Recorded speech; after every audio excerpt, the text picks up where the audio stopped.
gore horrors and fellow deadites, and welcome to Our Life in Horror. We are a horror movie podcast with a gore-filled side of news, physical media, and everything spooky. My name is Brendan, a horror addict since birth, and with me always is my horror queen, Sam. Hi guys, we are Our Life in Horror. You can find us on Instagram, Twitter, and X, and our email is ourlifeinhorror@hotmail.com. We also have Patreon, where we do occasional bonus episodes, after-hours shows. We got a Discord where we all chat. Thank you to our Patreon members, Sean, Miki, Bo, AJ, Rob, and Kayla. Today we have a special guest, Chris Magennis, who we have followed for a while now on Instagram and X. He's a short filmmaker with a growing YouTube page of over 700 subscribers. And with us being in a time where YouTubers are being noticed in horror, we wanted to pick his brain and get advice for people who are interested in making films. So welcome, Chris. How are you doing today?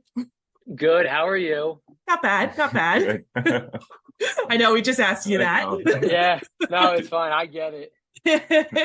Deja vu over here. Yeah. Have you been watching anything this week? I watched last night, actually, this movie called Mute Witness from 1995. And I had to buy it on DVD because Eli Roth kept talking about it when he was promoting Thanksgiving. And I was like, what is this movie? I got to check it out. And it's like, they say it's a horror movie. It's more of a thriller. But it was actually pretty good, and obviously saw Thanksgiving last week when it came out. Did you like it? That was good. I liked it. I'm a sucker for a whodunit murder mystery type thing. So I mean, even if I hate the movie, like I have to watch it till the end to find out who the killer was, just because I need to know. But I thought it was good. I mean, it was funny. The kills were cool. I did have high hopes for it because it's Eli Roth. So I'm not sure if it met those high hopes, but I still thought it was a good movie. It's better than most of the stuff I've seen recently, honestly. Okay. Yeah, we saw it too. I loved it. I love slashers. So it was much needed for me. I needed a fun slasher. Yeah, I'm pretty much in the same boat. I thought it was good. The kills are creative and fun. It's very festive, and it's an Eli Roth movie, but I found his characters weren't super unlikable, so that's always a plus. Yeah, that's funny you say that because I did. I remember after leaving, I was like, I liked all the characters pretty much. Like they were all good because I did. Yeah, some of his other movies, I'm like, I hate all these people. Yep. Yeah. I know that's always the debate we have with Eli Roth whenever we talk about one of his movies. It's like there's not a character in this movie that is worth saving. Yeah, it's weird because I said the same thing. And with this one, I was like, yeah, they were all good. I liked what was that one character? Scuba. He was my favorite character for some reason in that movie. But yeah, actually, I thought the acting was good. So, I mean, it had me hooked, so I can't complain about it. Yeah. And it's been a while since there's been like a slap, besides Scream, I guess, and the Halloween movies, but there hasn't been like an original slasher, I guess, in a while. It's all these talk to me type movies or whatever's coming out. Yeah, definitely. Yeah. What have we been watching? We went out last night. Yes, for the first time, we went to the Apollo Theater in they do a drunken cinema night. Yeah, so it's like a drinking game in the movie theater. Nice. Yeah, so they give you a card and on it is a rule. So we saw The Faculty. Yes, which was awesome. Nice. Yeah, it was so good to see on the big screen. I've never seen it in theaters. Yep. Yeah, this was our first time. Yep. Yeah. Yeah, but it was awesome. I was actually like really stoked and happy that we got to see it in theaters. Yeah, and there was rules. So we got glow sticks when we got our tickets. So every time someone in the movie drinks water, we had to wave our glow sticks in the air. Oh, and nice. Every time someone says alien, everyone has to cheer.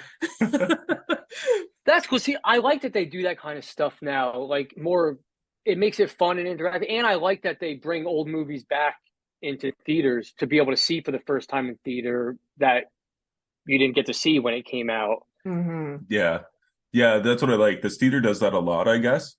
They do like a horror it's B-movie horror bingo too. So nice. You can win prizes. Our friends Surreal Studios, Matt and Jess were they took us there, and they said that you win small prizes and stuff, and Yeah, it was fun. You get like a little table in front of you and you get like a reclined seat. It's just one big, huge theater. That's the only theater there. Hmm. Oh, nice, nice. Yeah. Yeah, I mean, I love going to the movies. Like, I have a hard time watching stuff at home. Like, I'm not one of these people that are like, I'll wait for it to come on streaming and stuff. Like, I lose, I get, there's so much stuff going on in my apartment to distract me that, like, I can't watch stuff here. So I prefer to go to the theater to see whatever I can, whenever I can. I like it. We're in the same boat because Yeah. Stam's the exact opposite. She'll wait for it to come out on streaming or DVD. Just have a little bit of theater anxiety. I used to be like that, but I figured out it was the theater. I have a theater 2 seconds away from my apartment. They redid it so it has the nice reclining seats and all that. But the seats used to be so uncomfortable that like I couldn't even concentrate on the movie because I was Yeah. constantly my back hurt. And then once they redid it, now it's beautiful and it's like, yeah, I'll go to see anything I can now. And I mean, I don't have like internet at my apartment and I don't have cable. I have my TV and DVD. So like if I like watch stuff on streaming, it's on my phone anyways, which is kind of crappy. So I'd rather see it in the big theaters anyways. Yeah, that's Okay. fair. I'm very cheap because like I had internet and all this and I was like, dude, I'm spending a lot of money a month on stuff that I don't really use that often. Like I have Shutter on my phone and I use Tubi, which is free. Yep. Like, and I had Screenbox, but I haven't renewed that. And but again, like even when I'm home watching, I just get distracted and I can't get into it. But if I'm going to the theater, it feels like an event, and I'm like stoked to watch whatever I'm watching. So I'm not like thinking about my cats messing around with something or whatever. That's fair. Nice. Well, you answered my internet question because I was very curious about that. Not having internet. It's like it's almost like a staple. You have to have internet now. Everybody's got Oh, it. everyone's got it. Yeah. Yeah. Yeah, it is. It's I had it like when I moved in here like 10 years ago, I had it for a while, but I really didn't like my laptop at this point is strictly just to edit my movies and that's it. And I make a movie like I'm working on a new one already, but I won't be editing it probably for like 6 months in like whenever I shoot it. So it's like I'm only using it 2 times a year, 3 times a year. I wouldn't even watch stuff on TV anyways. So it was like, why am I? And I have my phone. My phone does everything I need anyways, really.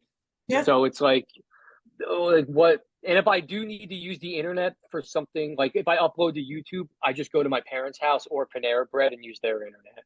Okay, I was wondering about that. That's fair. Are you a physical media collector?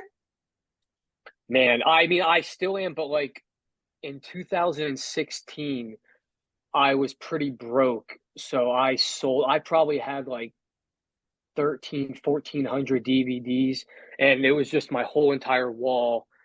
And I ended up selling most of them. Completely regret it, but I buy like I got a DVD in the mail yesterday, so like I still get stuff here and there, and I'll like I go that is never going to be released on physical DVDs or Blu-rays, like the Texas Chainsaw Massacre 2022 that came out last year.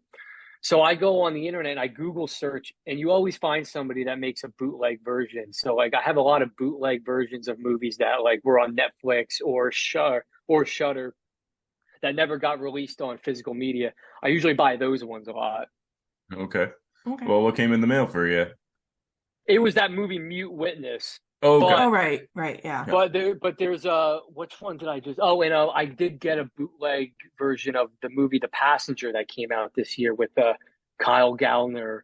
That I watched that on video on demand. I rented it on iTunes. I really like that movie. It's like a thriller horror movie, but I bought that on a bootleg version of Blu-ray too. I hate that I'm even admitting that because people are gonna be like, "What if you don't really if like." Netflix is never going to release, and plus streaming, sometimes they just get rid of the movies, then it just doesn't exist anymore. Yeah.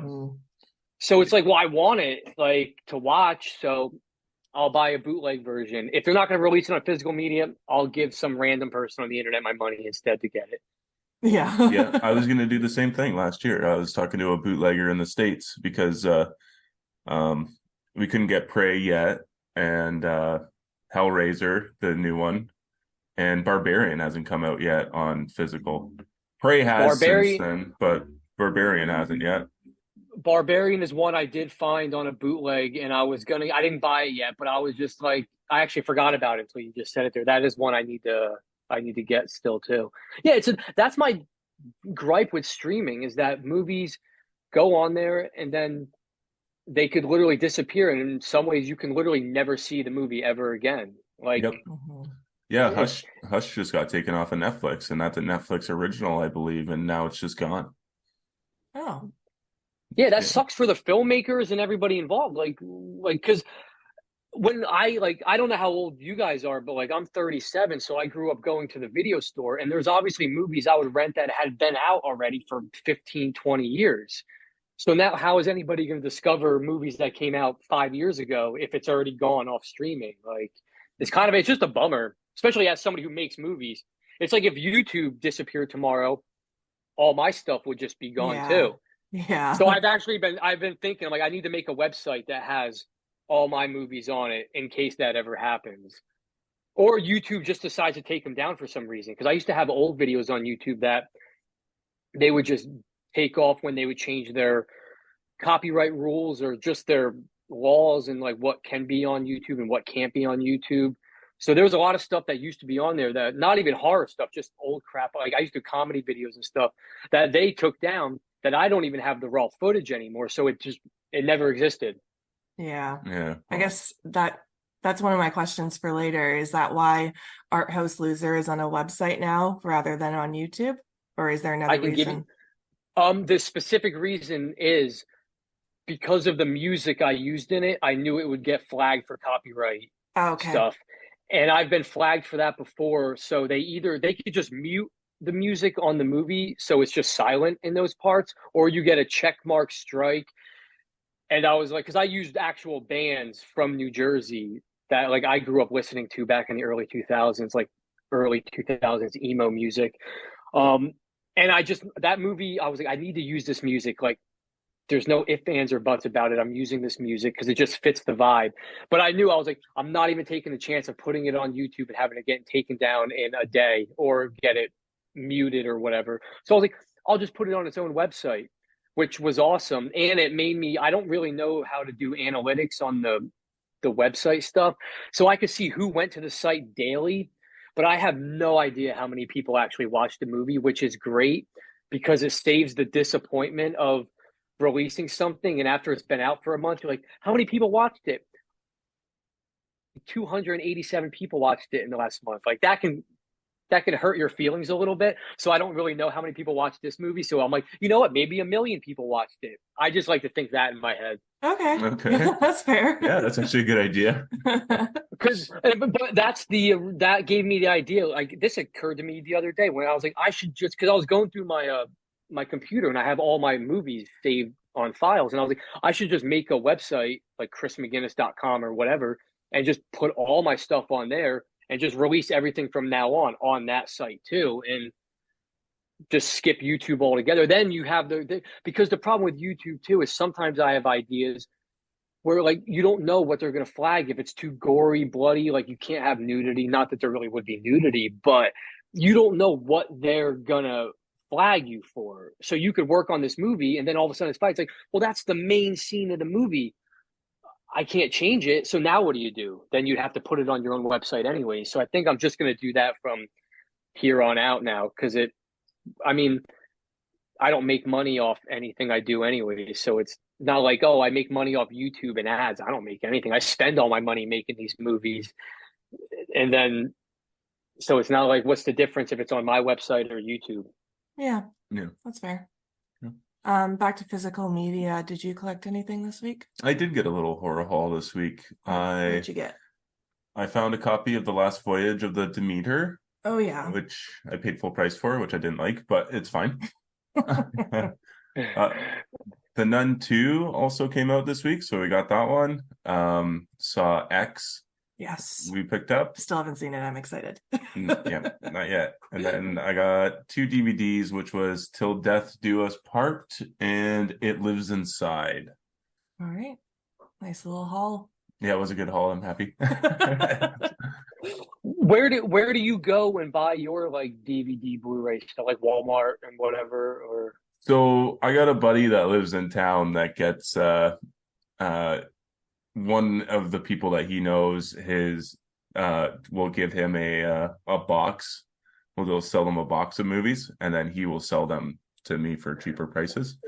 You know, nice. I always like to say they're off the truck. You know, they fell off the back of the truck Yeah, movies. You know? yeah. So he hooks me up. He hooks me up when he can.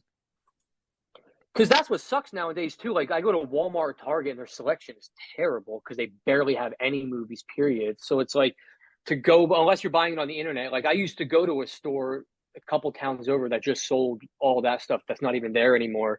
So it's like I go to Walmart too. It's just like I don't even know what they have anymore.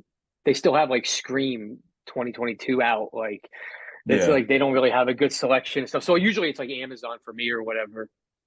Yeah, my favorite movie store to go to, and of course there's only 3 in all of Ontario to go to, but they're all about like 40 minutes away, but it's called Cinema One, and they get like all the bootlegs or boutique labels, sorry, not bootlegs. They do all the boutique labels and 4Ks and just like everything. They just don't strict to what strictly came out the theaters that like Yeah.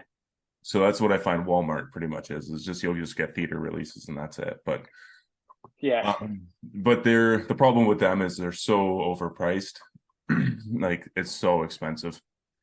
They are. I think Scream 2022 is still like 20 something bucks at my Walmart. And I'm like, geez, that thing's been out. The sixth one already came out and you're still charging that much for that movie anyways. Oh yeah. Yeah, they are. That's another reason why streaming just bothers me because I miss those stores where you can go where you could find all this stuff that wasn't in theaters and whatnot. Like now those stores are obsolete because there was one that was like just I don't even remember the name of it, but it just had everything plus music and vinyl and all that stuff, whatever. And I used to love going there and it just doesn't exist. So now it's just like Amazon or Walmart, Target, and I hate that. Yeah, yeah, I hate it too. Like I like to be able to go into the movie store and look. Yeah. You know, I was a Yep. Blockbuster kid growing up too. Or like there was a small Dino Video, which was the video rental store by like in my town where I would go. But yeah, I miss just being able to do that. So that's whenever I get to go there, like I can't just look for what I'm looking for, find it, get out and buy it. I have to look at everything. Yeah. I would do the same thing. Literally read the back of every single movie and just yeah. Yep. Sam hates it when we go because I spend like an hour and a half in there and she's like, "Are you not done yet?" I'm like deciding between like 6 movies here that are all roughly around the same price. Or if I skip out on this movie, I can get like 2 of these movies that will equal the same price as that movie, or I can just buy that movie. I'm like, I just start spinning. I used to spend a lot of money on physical media back in the day. Like when they still sold a lot of movies at like Target and Walmart, I would get paid and literally come home with just like carrying a giant stack of movies every Friday. Just my whole paycheck would be gone. It was just like, what am I doing? But I loved it. Yeah, I know it. I stopped collecting for a long time, and then I met Sam, and then I started collecting again out of nowhere. I think it's because you and I kind of dove more into the horror community. Yeah, that's true. When we got together. Yeah. So you started looking at the movies more again. Yep. Yeah. So my collection's probably up to 1,200 or 1,300 Blu-rays and DVDs. Yeah. It's pretty massive. I missed that because I used to just stare at my shelf of movies and I would never even end up watching one because I'm going to watch, maybe I'll watch that one. And then I would sit there for like a half hour and then I'm like, all right, I'm going to go do something else anyways because I could never decide on, or I would just end up watching the same movie that I watched 30 times already. Yep. I know I've come to a way around that process. I'll go downstairs and I'll pick out like a handful of movies and I'll bring a small pile and I'll put them upstairs so that those are the only movies I can pick from. I have to watch that That's smart, actually. yeah, I have to watch that whole stack before I can take them back downstairs and get more. So I've figured out a way around it. All right, want to get into horror news and then we'll get into the questions? Yes. So horror news. I'm gonna save the biggest news drop for last. Okay. No trailers this week. No trailers this week. I was lazy and I had a biopsy on Tuesday, so I've been kind of sore. But The Last of Us Part 2 Remastered is coming out January 19th, 2024 for PlayStation, which I hear it's not a fantastic game, but we'll see what happens when they remaster it, because I knew that sometimes they'll like do like alternate stuff to it. So we'll see. Let's see here. The Walking Dead Destinies video game is now available on consoles, PC, and I think that's it. But like, I forgot to talk about this game when the trailer came out. It is such a cool idea. I don't know if you've seen the trailer for this or not. No, I haven't. But so it's based off the show and it follows the story of the show. But at key points in the storyline, you can change the outcome to change the entire outcome of the show.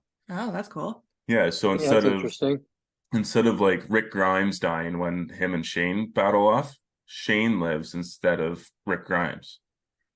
Or when they bring Carl to the farm and he's shot, Carl dies instead of lives. So there's all kinds of these little story beats that could like totally change the outcome of the story. That's cool. Yeah, I thought that was really cool. Yeah. Speaking of Walking Dead, there was a teaser trailer out for The Walking Dead, The One Who Lives, which is the Rick Grimes and Michonne spinoff series that will be coming out. If anybody has any interest in that, if anybody still follows The Walking Dead anymore. No, we're all just shaking our head. Shaking our heads, yeah. Let's see here. It's a Wonderful Knife will begin streaming at home in December. I want to see that. Yeah, me too. What else do we have? I also did news at the last minute. So Krampus 2, question mark, Michael Daughtry teases a story idea for the potential sequel. Nothing is set and confirmed, but he says instead of having the family element to it, it will be set with a group of strangers that are trapped together on Christmas. Oh, okay. I'm down for that. Interesting. You like Krampus fan? I am. I do. I mean, I'm not like huge, but I would see that. Yeah. I check it out. Yeah. The Blackening is also getting a sequel next year, which we haven't seen yet. I don't know if you have. No, not at all. I don't even think I heard of that, to be honest. It's like a horror comedy, but we were talking to our buddy and he said that most of the jokes didn't land, but I heard it was pretty fairly popular. Let me see. What else do we got here? Five Nights at Freddy's is coming to 4K and Blu-ray December, just in time for Christmas. I know that one was just announced the other day, so it's a really quick release. Yeah. And then I guess we will hop into the biggest news of the week, which is Marissa Barbero was officially let go from Scream 7 from Spyglass for quote-unquote controversial tweets. And then the following day, Jenna Ortega announces backing out from Scream 7 as well. Rumored that she was only going to have a minor role due to scheduling conflicts, but her agent, or she stated that she was never truly planning on returning for Scream 7. So now Spyglass is left with not the core four and having to maybe potentially reboot the new movie. Yeah, I have no idea what they're gonna do. Any ideas? Yeah, that's I mean, yeah, like, I mean, if it's done with Sam and Tara characters, I mean, their story worked out pretty well from the fifth and sixth movie, like the way the sixth one ended. I mean, who else could really want to kill him? I don't know what their idea was for the seventh movie, anyways. But I have no idea. I mean, yeah, I don't know what the hell they're gonna do. Like, because it's just there's so much drama around it now that it's just like, oh, even as a diehard Scream fan, I'm just like, oh God, like this franchise is giving me a headache anymore. Mm-hmm. Yeah, I did hear that they might potentially go back to Nev Campbell and potentially bring in Patrick Dempsey. I saw that too. Yeah. Which would be interesting considering, I mean, Patrick Dempsey, I mean, just was in Thanksgiving and he was the sexiest man alive or whatever. He was voted and stuff. But like, see, I wouldn't mind that either. I mean, if that's what they have to do, first off, with what happened to Nev in the last movie, if that's the case that they want her back and they are gonna pay her bank to come back now. Like, if she didn't get enough the last movie and didn't come back, whatever she wanted for the last movie, they need to like triple that to get her back now. I mean, if she doesn't come back, then they're screwed. Yeah. Yeah. I know. Like, they need her back. That's it. Like, if she's not, I mean, you don't have Dewey anymore. You don't have David Arquette. You only have Courtney. Yeah. Yeah, you can't do a movie with just her. No. Yeah, that'd be a hard one. Not a satisfying one. No, I don't think so either. Yeah, we'll see. Yeah, I know. I read that. I heard that too. That everybody was like, okay, so like there's Sam and Tara's storyline was pretty rounded out at the end of the sixth movie, but I haven't seen it since theaters. So like I'd like to go back and rewatch it and see if that's true or not. But like I haven't seen it. I know there's like outrage from the fan base right now, and even Christopher Landon has sent a tweet being like, stop yelling to the fans, and then fans are like, yeah, try to tell us to stop yelling, like. Oh, the funny part about the fans is I wonder if it's the same fans that were all yelling that they're going to boycott Scream 6 because Nev Campbell's not in it. Then it had the biggest opening since like the second one or the whatever. It's like they're saying they're going to boycott this one now, but it's like, well, if Nev comes back, are you still going to boycott it? No, they won't. No, they won't. They'll all be there opening night. Yeah, exactly. Like, they're complaining. Like, I had to mute a lot of people on Twitter, and I think I muted the word Scream and stuff because I was like, I can't take this anymore because it was my whole timeline of just people bitching and complaining. Like, I get it sucks, but it's like, what are you doing? Like, now you're threatening people and this and that and whatever. It's just like, the internet's a crazy place. It is. I agree. Isn't it possible just to continue with the two characters that are left? Like, I can't remember what their names were, unfortunately. It's been a while. Chad and Mindy. Yeah. But, like, they survived the last movie. Wouldn't it be okay just to continue with their story? I mean, they could. Why not? And I like them. I like Chad a lot after Scream 6. Like, Me too. Same. Like, I really, like, his character really came into a hole, and I was like, oh, I like him. So when he did survive, which was funny, I'm like, dude, you were stabbed like 14 times. But I was like, I like his character now, so I want to see more of him, actually. Yep. Yeah, I really liked him after the last one too. I really like Sam too, though, but it is what it is. Yeah, same. I think that group just got so much better after that sixth installment. Yeah. And they were just so much more likable than in the first one, or Five Cream, or Scream 5, or Scream 2020, whatever. I know, whatever they call it. So many different names for that movie. Because I'll be talking about Scream, and then it's like, well, no, I'm sorry, Scream 2022, not the first one. Yeah. It's the same with Halloween, too, like Halloween 2018, Halloween 78, 79, or 78. Stop using the same name. Just call it something else. Reborn or something.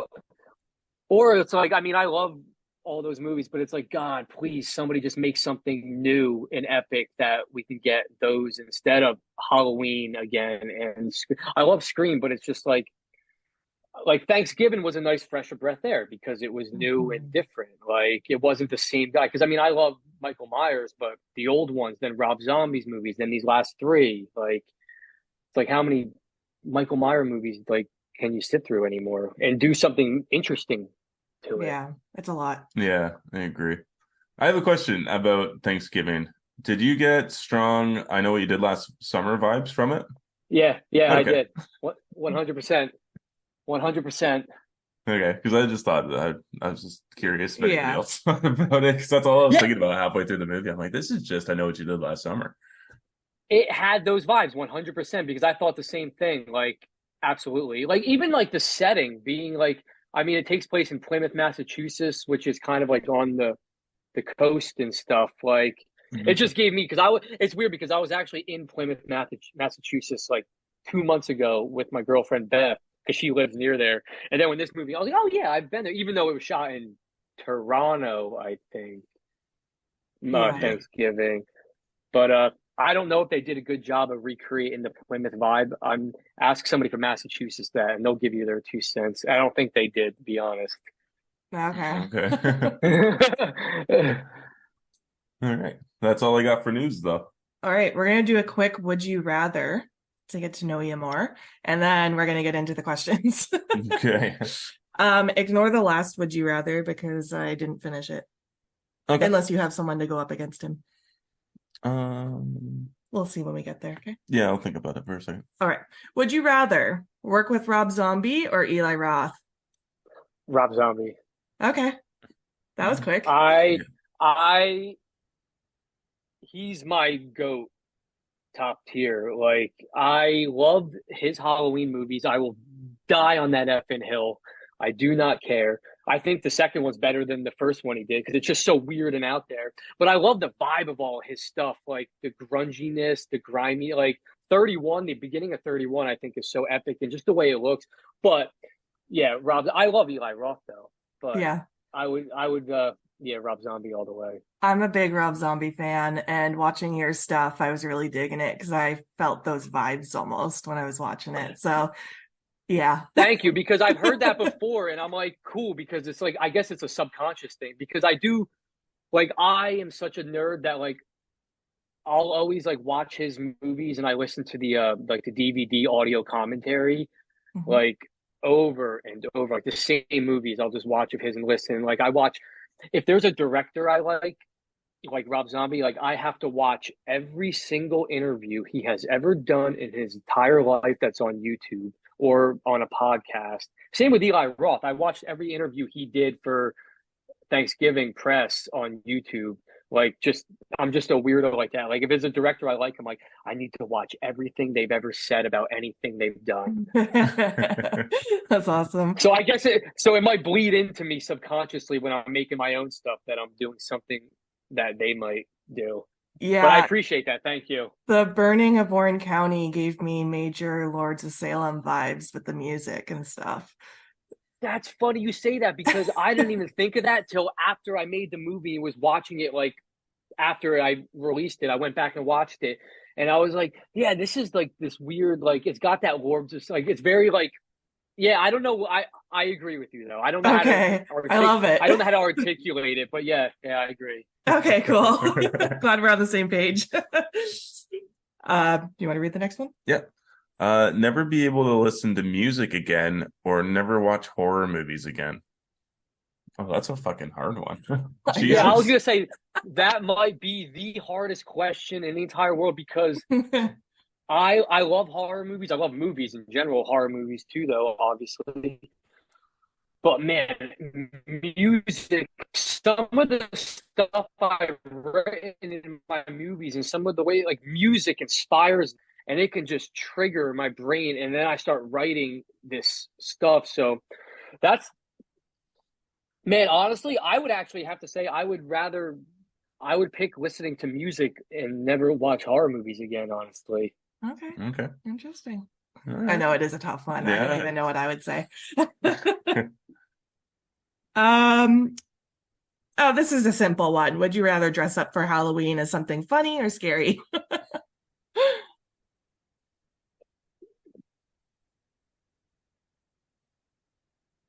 Honestly, I would probably, yeah, I'd probably go funny. Okay. Yeah. Probably funny. God, I'm trying to think of what I used to dress up as. It's been a long time since I've dressed up on Halloween.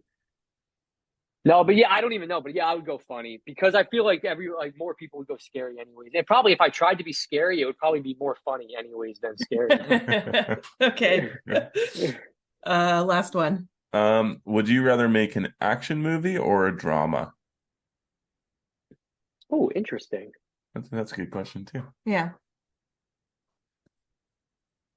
Honestly, if I want, that's actually is a good question. I'd probably go with drama. Yeah. Okay. Yeah, yeah. Why? Um, Not to put you on the because spot. no, it's a great question because some of my favorite movies aren't technically dramas, but like they have like they're super emotional and stuff and like character arcs and stuff where like action you can just blow up a building and blow which is fun. But I would definitely rather do a drama, I think, to really get into like a character and see it through to the other side. Yeah. Okay, nice. Cool. That's a good answer. Yeah. All right. We're getting into the actual interview. Yeah, the hard questions. When you're not filmmaking, what do you do for work? I work at a warehouse slash factory that makes things you would never even know existed in the world until you work there. And you're like, oh, I've seen that before. Like, if you ever seen stuff actually, at my job, we just for 3 years, I was working on one job where all these signs were going to Canada. And, Okay. so there's a lot of different things. But if you ever look at like a telephone pole and there's like little numbers on them, like plastic numbers and stuff, like my job makes that weird crap that Okay. like you would never. But yeah, I would my job was like making porcelain signs. So I would like powder coat spray steel that you would put through an oven and it would cure into porcelain, like a toilet or something, or like a sink, like that white shiny material. And then we would print whatever on it. Danger, don't touch fence because it's electric or whatever. I did that for the last 8 years of this job. Then we switched how we do it. So it was just electrostatic powder that's supposed to stick to the sign. And over the last year, that got me extremely sick, and my asthma got really bad to where I ended up in the ICU about a month ago for a week. And now I don't do that job, and I'm back to the old building of my job where the warehouse factory is, and I'm doing stuff that I make way too much money to be doing. So it's very nice now because now I'm back on the bottom of the totem pole doing the stupidest stuff. And I'm like, they pay me really good money to do this mindless stuff. I'm like, this is a vacation now. But my job is literally at my job is where I've thought of every single idea for all my movies, though, probably. Yeah. Like, because I would always have my earbuds in and I'd be working and I'd just be thinking, listening to music. And like, I would come home with like 10 napkins in my pocket of just writing ideas down on them and stuff real quick. So, but yeah, I just work it's just a random job that I got when I was 21 because I needed money. And every time you're about to quit, they give you a raise. So you're, oh, okay, I guess I'll hang out again for a little bit longer. And now I'm at the point where I'm not going to find a job that's going to pay me what I'm making. So it is what it is. Yeah. Yeah, I know the feeling. How many tattoos do you have? And you tattoo yourself? Do you tattoo others? I always see you posting about tattoos, so I had to throw that in there. It's funny. How many tattoos I have? Could never even answer that question in a million years. I mean, if like I don't even know if you can see like all of this arm. It's just random stuff. So years ago, this person I knew came over. They bought a tattoo gun and the equipment off of Amazon for like $50, and this was also when I was still like partying hard and drinking. So I would get wasted at my apartment and just let my friends tattoo me. So it started like that. And then when COVID started and I was locked in here, I started tattooing myself and I was doing this arm. So I was like, I have to do them the best I can. So now I have a whole entire sleeve of just like right there's the human centipede. Oh my God, I see it. Leatherface, kind of ghost Yeah, face. Leatherface. Ghostface, yeah.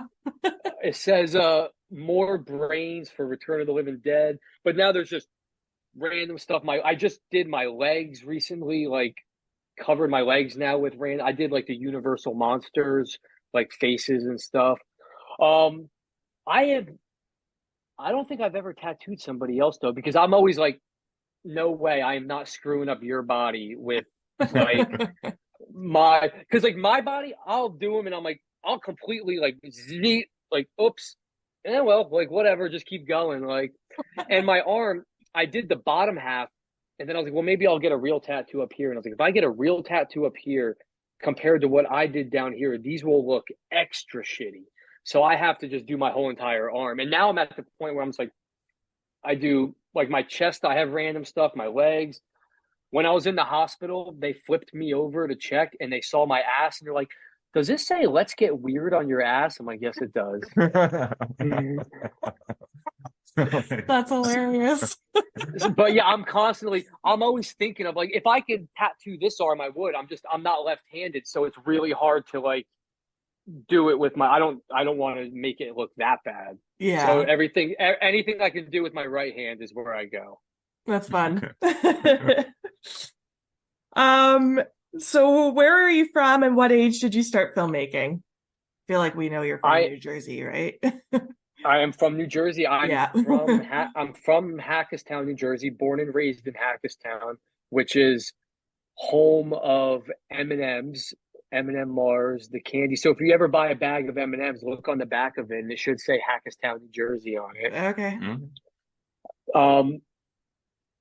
Yeah, born and raised here. I lived in Los Angeles for almost a year with my friend's band in 2006 because they got signed to Geffen Records. So I went out there for a 2-week vacation to hang out with them and just never got on the plane to come home and ended up staying out there for the rest of the time until they finished recording their album and then came home. So that was the only time I ever lived out of New Jersey. But yeah, born and raised here. And I've been running around with a video camera. I think I was 13. My dad bought me this old, like back then, it was like little mini VHS tapes or whatever they're called. But so I was always doing that, and then Jackass got really popular. So me and my friends were running around doing Jackass stuff all the time, and I was making all these stupid videos, skateboarding videos. I never had the confidence in myself to be like write a movie because I was just like, I can't write. I'm not a writer. Like I can't do that. Like special people do that. Smart people do that kind of stuff. So I was always just doing stupid crap and skateboarding videos. And then about 10 years ago, when I moved into this apartment, I was like, oh, I have my own apartment. It's like my set now. Like I can do whatever I want in here and stuff. So I was doing a lot of comedy stuff. I made like a web series called Bro Meets Dude, which is still on my YouTube channel, where I played like twin brothers because I could never get anybody to help. And I would be like, well, how do you have more characters? And I was like, oh, I'll play twin brothers. Like that's kind of where the started with the movie stuff. And then 3 years ago, I got sober for the first time. And I remember sitting in my apartment and I was like, what do you want to do? And I was like, I want to make movies. I want to make horror movies. And it was like, just do one, just make one. So I started writing and I made my first movie, Etersac, by myself, completely by myself. And it turned out pretty good. And I was like, oh, cool. I don't need anybody now. I can do this all myself. And that came out in March of 2020. And literally from then on, it's been nonstop. I made that one, and then literally wrote the next one, did that. And then literally up until right now, and I'm already working on my next one, which I just finished a rough draft of that script. But the problem too with making movies, even when I wanted to, you can't get everybody, unless somebody shares the same passion that you do, they're not going to help. Or if you do get your buddy to help you, after an hour, they're like, how much longer is this going to take? I'm bored. Like, and that ruins it. Because I had a buddy help me with my second movie, Cringe, Shriek, Bleed. And as soon as we got to the spot, he was like, "How long is this going to take? Because I got a doctor's appointment at 1 o'clock." And I'm like, "You didn't even tell me." I'm like, so it's just like I was just like make them by myself by necessity. So I act in them, write them, direct them, edit them, whatever. Now it's like my badge of honor. Like, what can I do that's awesome by myself without needing anybody? So that's where I'm at now. Like, Art House Loser probably could have used 5 other people on it, but I was like, nope, you got to do it by yourself now. You're in too deep. Like, it's such a challenge. Like now I'm like, what can I do by myself? Are they good? I don't know, but I'm proud of them. Yeah, no, definitely. Yeah. Do you do like the special effects and everything yourself too? That's one of our questions Yeah, later, so keep an eye on that. literally. The only thing I haven't done by myself where I've gotten help for is like I've had my girlfriend Beth do a couple voiceovers for Yeah. stuff. That and in the second movie, I had my buddy put on like a monster hand and glove and grab my neck from off camera. Okay. That was that. And but no, everything is like the burning of Warren County when I get my head like grabbed and pushed into like this big pool of Mhm. blood. I remember when I wrote that, I was like, let me get my buddy Joe to help me. Then I was like, no, that goes against what this is. Like, how can you do that by yourself? So I just picture it in my head. I can see the shots. Like, I can always see my movies done before I even start shooting them because I think about them 24/7. So that I was like, well, okay, if I have a dummy that I dress up in my clothes and I wear the demon outfit, I can cut it to where he's holding down the head and then cut it back to where I'll put back on the clothes and then I'll shoot my head popping out. Like that's where I am. So I'm like everything is done completely by myself. That's awesome. That's Mhm. impressive. It's a Yeah. it makes my brain hurt a lot when I'm thinking about it because it's like okay the camera's got to be here, do this, then you got to change back into this outfit and put the camera here and then put it here, but it's like it makes sense in my head. I think it'll work and it always works. It's just Yeah. very very time consuming and it really tests your patience and how much passion you really have to make a movie. Honestly, like it's like how bad do you want to do this? Because I think a lot of people just like, all right, forget this. Like I'm not. That's too much work. I quit. But it's really what I love to do. Like it's the one thing that I just I'm thinking about it 24/7. As soon as I made Art House Loser, before it was even out, I was already working on the next one, like starting to write ideas and whatnot. Like so, it's just what I do. Like even if I stopped doing it tomorrow, I would probably die of depression or something from not being able to do it. Yeah. Mm. No, that's impressive. Yeah, definitely. Um, I guess our next question is, did you go to film school for filmmaking? No, I did not. There was a point where I wanted to, but even film school, anything with the word school in it, I was like, I did enough school in my life. I don't want to go to any more school ever again. And but like with filmmaking, I mean, film school obviously helps, but like my thought was always like, if you have a vision and you're creative enough, you can figure it out. Like Yeah. you don't need the most expensive cameras. I mean, all my movies, I have 2 of these. Like this is what I shoot on. Like I have a GoPro with a mic. Like you don't need some $2,000 camera and stuff. Like so my on film school, it probably would have helped with other things, but if you want to make a movie, I think you just got to get out there and make it. Yeah. Like I've and test and you learn from it. Like every movie I've done, I've learned like, okay, that didn't work last time, but I know how to do something like that this time. And it's just like it's just doing it. Like when I made my first movie, I had no idea what I was doing because I literally had, okay, well he gets out of the car, so I'll have a shot of him outside opening the door, but then I'll have another camera inside so you see like it was just me envisioning the movie in my head before I made it and following that and then it worked out good. Like I think if you have a clear vision, I don't really think, especially nowadays with YouTube and iPhones, you don't. You could just make something in your backyard when you're 10 and probably get it on Shutter or something. Honestly, Yeah, friend Brian made a movie, Snowblinded, and I think he said he went to school but learned more making the movie than he did in school. Like it's all hands-on. And then same with Chad Archibald. He had a filmmaking for dummies book or something. Yep. Yeah, and learned how to make movies like that. So like you said, I think hands-on is the way to go. Just do it. It really is, like, because you can have somebody like explaining. I mean, I think that goes for a lot of things. You just have to do it. Like somebody can tell you how to do it all day long, but until you actually just do it, like Yeah.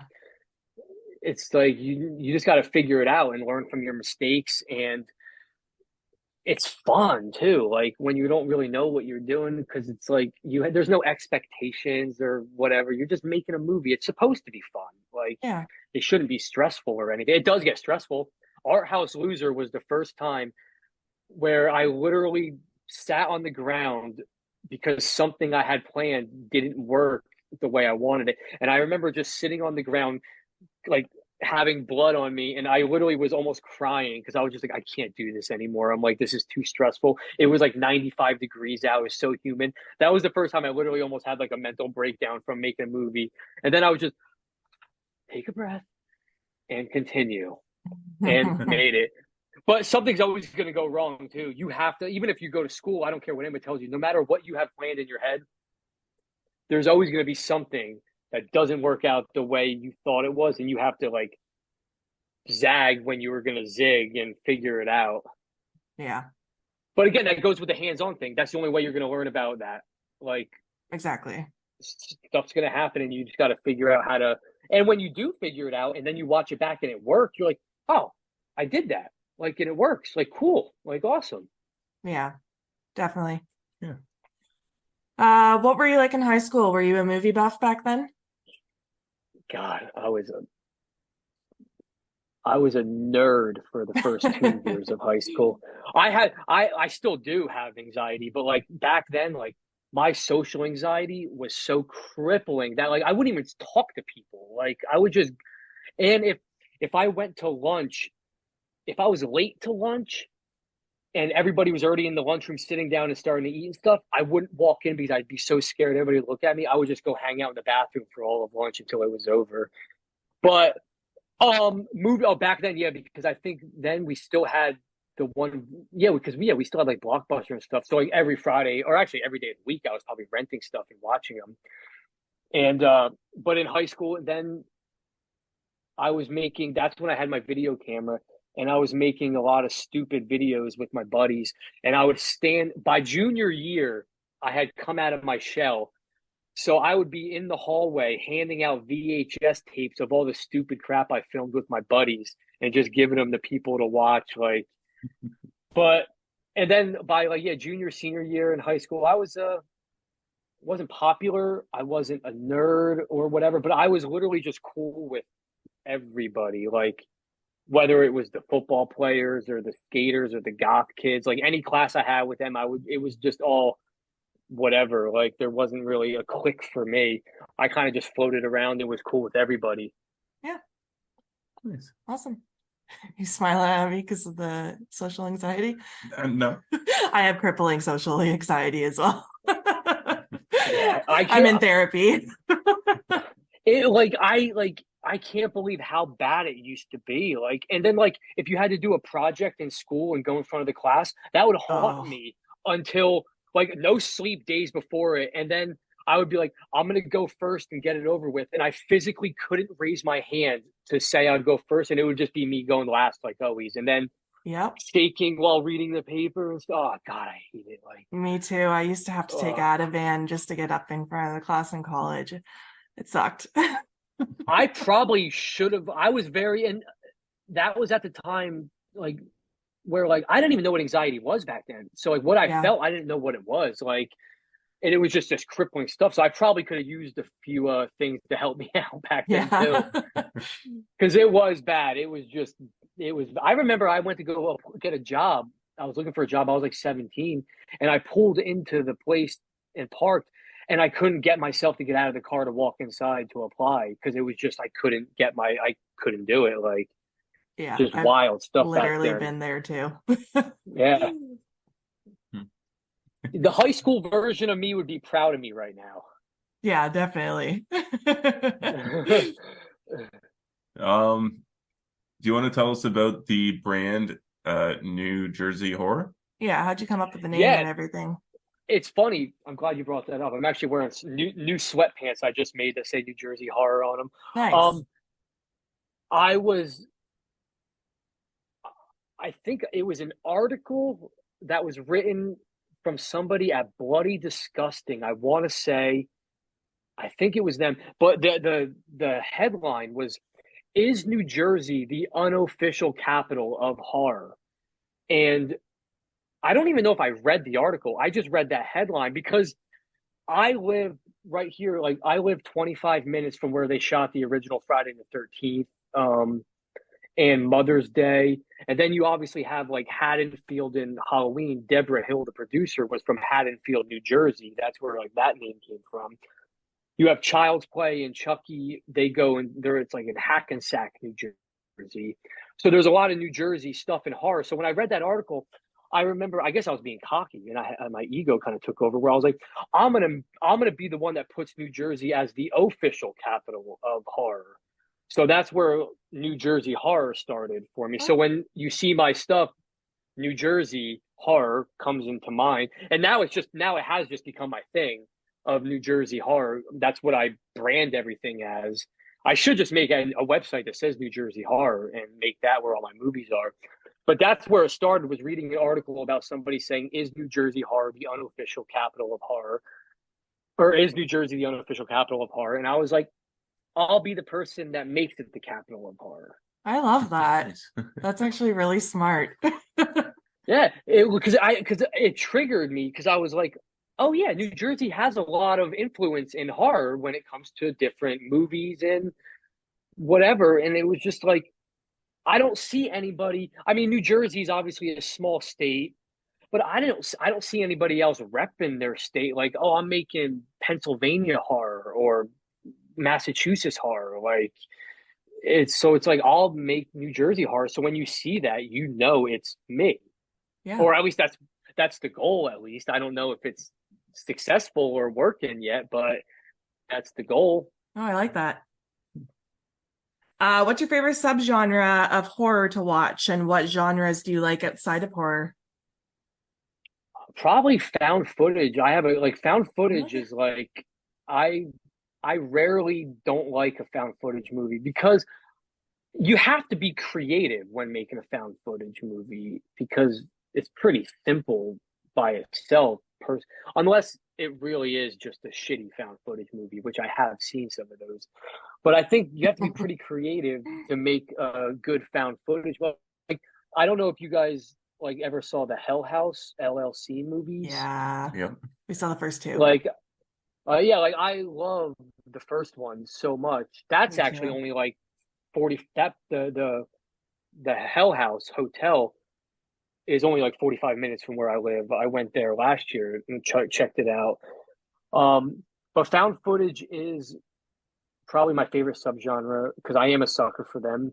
Um, I still remember seeing Blair Witch in theaters with my dad when I was 12 or something or whatever I was. That scared the shit out of me, that movie.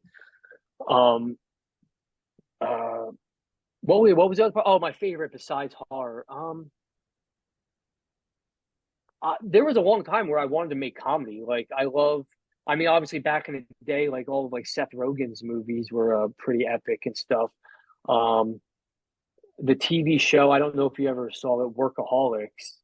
That was Yes. one Yeah. of my, yeah, that was like that. I have a giant Workaholics poster on the other side of this wall. That was like one of my favorite shows. So like that's the problem when I'm writing my stuff.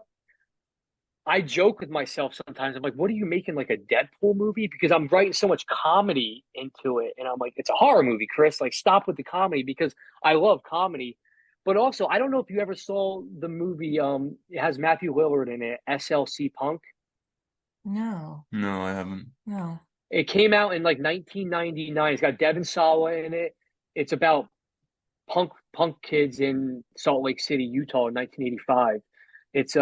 It's one of my favorite movies. Like if there was a movie that I could have made, that would be the movie. It's kind of like what I was talking about before with drama. It's not really like a drama, but it's like a coming of age story. It probably kind of is a drama, honestly. But that's a good movie. And there's another movie that came out 2 years ago with Kyle Gallner called Dinner in America. I don't know if you ever heard of that movie. No. That's an epic movie too. I've watched that a million times. That's about like a punk rock kid and this nerdy girl. It's like a love story, but with punk rock and just two people coming together. I gotta But write those that are the down. yeah, dude. Seriously, it's Dinner in America is the best movie I've seen in the last couple of years for me personally. I really But like Kyle Gallner too. oh yeah, my girlfriend Beth always jokes like she's like, oh, your boyfriend has a new movie coming out. That's like you and Kevin Bacon. Yeah, definitely. Yeah, Kevin Bacon. Kevin Bacon. Stir of Echoes is one of the best movies ever. Yeah, we did a podcast episode on that not long ago. Yeah. I love that movie. That movie is so epic, and it sucks that it came out. I think like a couple weeks after The Sixth that Sense. Bruce Willis. Yeah. So it didn't get the. I'm like, oh man, if Sixth Sense didn't come out, Stir of Echoes would have been huge. I love that movie, and I love Kevin Bacon. Yeah, like Tremors. Yeah, Hollow Man. There's so many good. Hollow Man is so good. Hollow Man is epic. Yeah, I even got Sam into that one, actually. I didn't think she would like it. And then she came out, she's like, that was actually pretty good. You know what, though? I don't remember it. No. Sorry. You haven't seen it as many times as we have. No.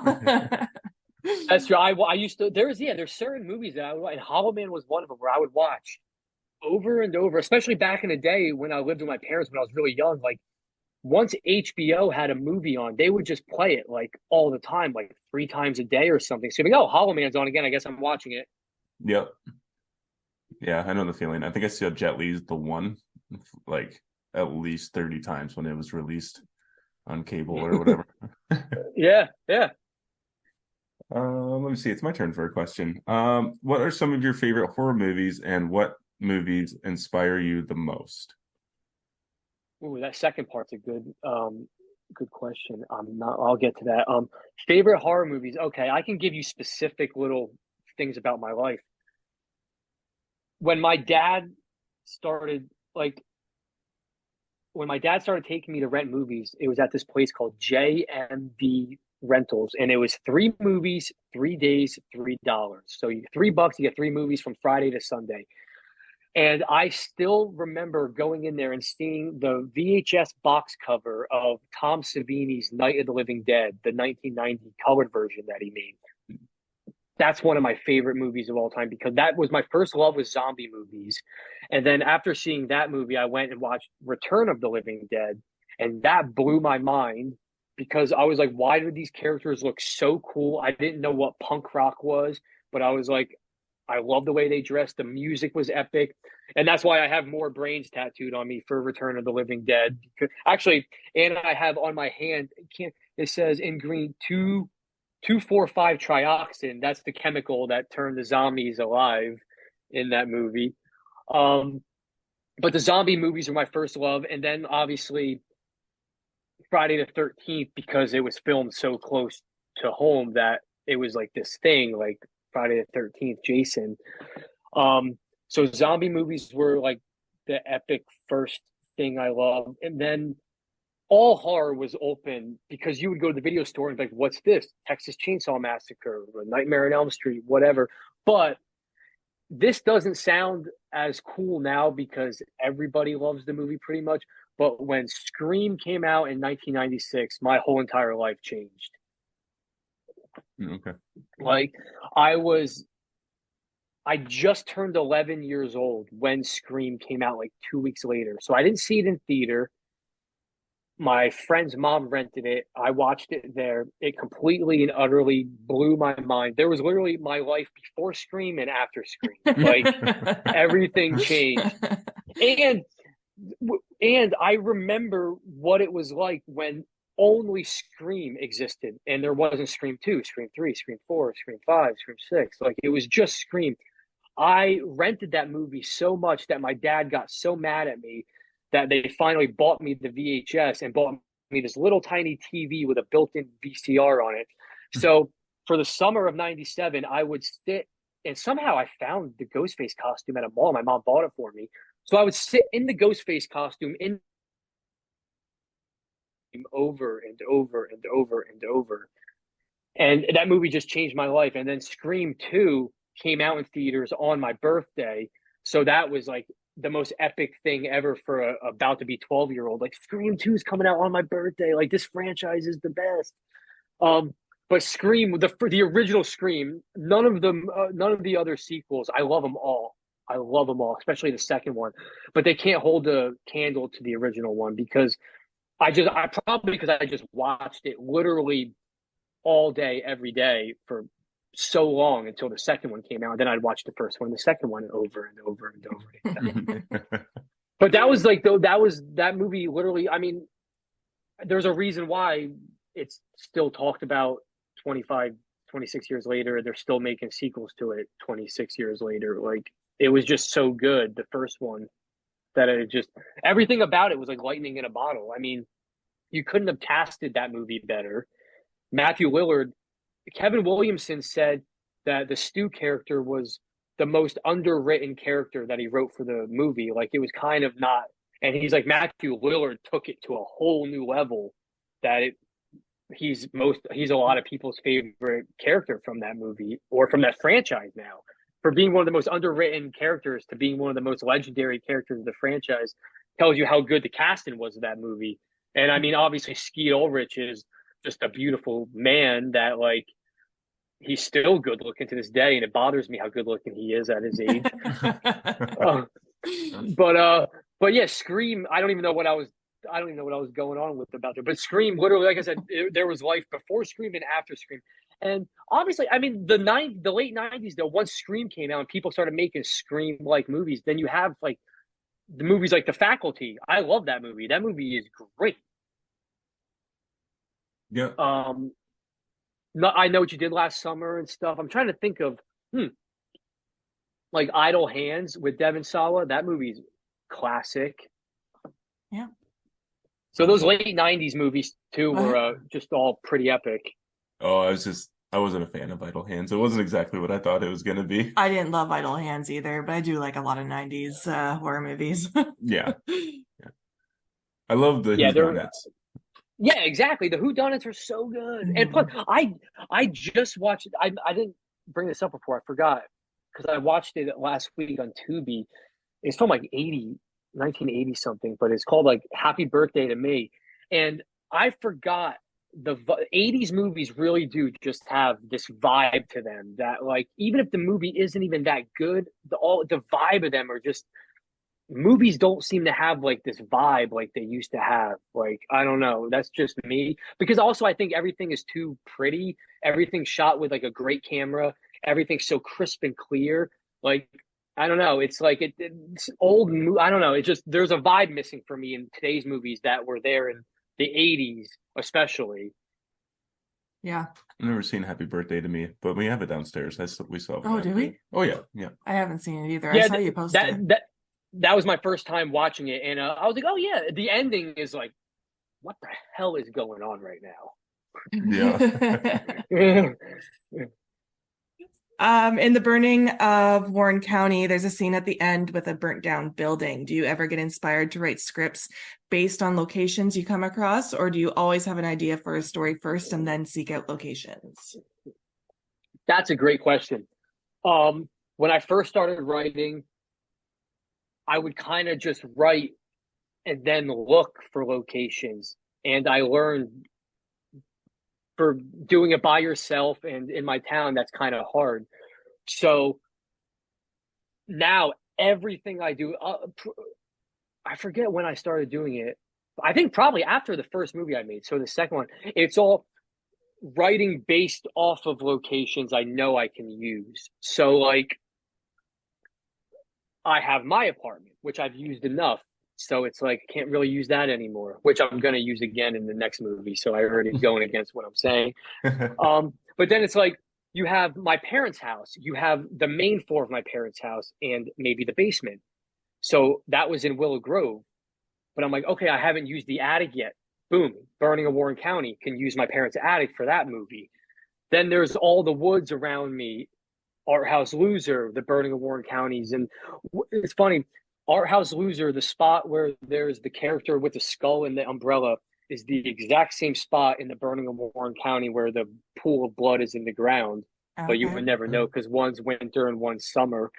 But yeah, it's all now based off of locations that, like, if I'm writing, I have to, like, I'll kind of have an idea, but I'll be like, where can I set that? And I'll be like thinking about the abandoned building that's on the road by my parents' house or whatever. Like, but now I specifically write based off of what I know I can use. And Hackettstown and New Jersey, most of it, there's a lot of woods. So like woods are always an easy thing to like, all right, if I need to use the woods, I can literally walk 10 feet out of my apartment and go in the woods and shoot there. So that's no problem at all. I'm trying to think of what other like random locations I use that. I can't even remember my own movies off the top of my head, to be honest. um, what was before? Oh yeah, no, yeah, it's just now, yeah, it's all based off of just because I was thinking of something, but yeah, I've used my apartment a lot. Like the movie I did, Me, Myself, and I was like, I've used a lot of my apartment, but I haven't used my bathroom yet. So most of that movie takes place in my bathroom. Okay. Okay. Okay. Like, so it's like that, like just because obviously, I mean, I would like to write a scene where I don't know, there is like a giant house fire, but I obviously can't burn down a house. So you imply it happens, then use an image of a burnt down house afterwards. Yeah. Like, Yeah. you know, you just gotta. Well, that's the thing, doing it by yourself and making little. Because also, found footage has showed me found footage movies like how to work around, and like you can tell the story with very little, and maybe even like text on the screen explaining something, so you don't actually have to show it or Okay. whatever. Yeah. No, good. You kind of skipped through some questions here, so Because we already kind of talked about them. yep. I'm gonna ask the next one because I worded it funny. Okay. So that it doesn't you don't struggle. Sure. So also in the burning of Warren County, there's a scene that is pretty extreme with the baby, and in Jessica Kills with the necrophilia. Do you like watching extreme horror? And what is the most extreme movie you have seen? I forgot about the necrophilia part in Jessica Kills, actually. I was surprised that wasn't taken down. See, and it's funny. See, right there, I was trying to think of it. I forgot that I even made that movie. Like that wasn't even in my head right now. Yeah, and yeah, the baby scene in Burning of Warren County. That's right. Yeah, yeah, I'm not really a fan. I'll watch extreme horror, but it's not like I'm not like searching it out. Like I need to find the gnarliest stuff. But what is the most extreme? Oh, I get that fucking what's that Serbian film or Serbian whatever film, that's. yeah. Yeah, like I heard all about it. I didn't know what it was about, and everybody was talking about, all right, let me check it out. And then I'm like, Jesus Christ, people! Like, God, why did I watch this? Like, yeah, it's just I get it. People like that stuff. It's not really for me, like because I say make a movie about whatever you want. There's no limitation, but it doesn't mean I'm going to watch it. Yeah. Okay, Yeah. that's fair. I was just curious. I also haven't seen that one. You've seen it, but yeah, I went through an extreme horror phase in my early 20s. I liked shock factor and stuff. I don't seek it anymore. I've debated on dabbling in a bit more, but I don't know. With age, I don't know if I can stomach it as much. We'll see. I might try a couple soon. I don't really have triggers, not normal triggers anyway, but we'll see. I might try some again. Like my extreme horror phase was like rape revenge films. Okay. And then the last time we watched I Spit on Your Grave, the remake, it was pretty hard to watch. Yeah. For a bit. Yeah, I remember the first time I saw I Spit on Your Grave, the original. I bought it off of Amazon probably, this was probably in the early 2000s. Like, oh, let's watch this. And I mean, I was just like, man, I'm like, I don't know if these kind of movies are for me, man. Like, it's it's just, especially when certain scenes just drag on for really long. It's like, all right, like, God, man, like, I guess that's the point. It's supposed to make you feel that way, Mhm. but Yeah. it's just like, they are those revenge movies. I went through a big phase of those too, where I was watching like all that kind of stuff, like those rape revenge movies, and I was just like, yeah, I can't do this anymore. Like I think I've had enough. Yeah. Because We're they not really having do bum fun. you out. It really. I mean, I guess that's the point. They stick with you, and it's just like I just feel dirty after it, and I'm depressed, and I'm just like, and then I start getting weird in my head where I'm like, well, this stuff really happens in real life, obviously, and people deal with this, and it's like that's even worse. Like now I'm really thinking about this stuff, like, Yeah. and I'm just like, I'm like, I need to watch like Rocko's Modern Life or something. Like, give me some cartoons or whatever, because like I need to be happy. Yeah, I'm definitely the same way anymore. Um, let's see. If someone wanted to start making films but had no experience and little money, what equipment would you recommend for that person to start off with? Example, camera, microphone, That kind of etc. stuff. Yeah, let's see. I can tell you right now, I use a GoPro Hero 7, which is like out of date now because it was from like 2018. But for one thing, I will say nowadays, I mean, God, the iPhones alone shoot amazing. So, I mean, if you have an iPhone, you're probably good with that. But I don't like using my phone. Well, my phone, I have like an iPhone SE, which is like so ancient that it's not even like up to date. But I mean, if it was me personally, I would be like, get a GoPro because you can change this. Like, I have the settings set so it's shot in certain ways, like so you mess with the settings. But that's one thing I always said about people too. Like, you don't need to have the most expensive camera. You just need to know how to work the camera. Mhm. So Hmm. like, it doesn't have because expensive cameras like these DSLR cameras, there's so many settings and you're whatever you're messing with. If you don't know how to do that, you might like some people expect to buy an expensive camera and to shoot something on it and for it to look like a movie that you watch in theaters. And it's like, well, there's lighting and there's, post production and stuff. But I used the GoPro and I liked it so much that last year I bought another GoPro Hero 7 instead of buying the new one because I liked them so much. And the microphone that's on these is probably a $50 microphone from Amazon that I use. Like, so my equipment is not expensive at all because I just, I mean, right next to me, I have all of my old like video cameras too. Like I have these old handheld stuff, which I'm actually going to use one of these to shoot my next movie. Okay.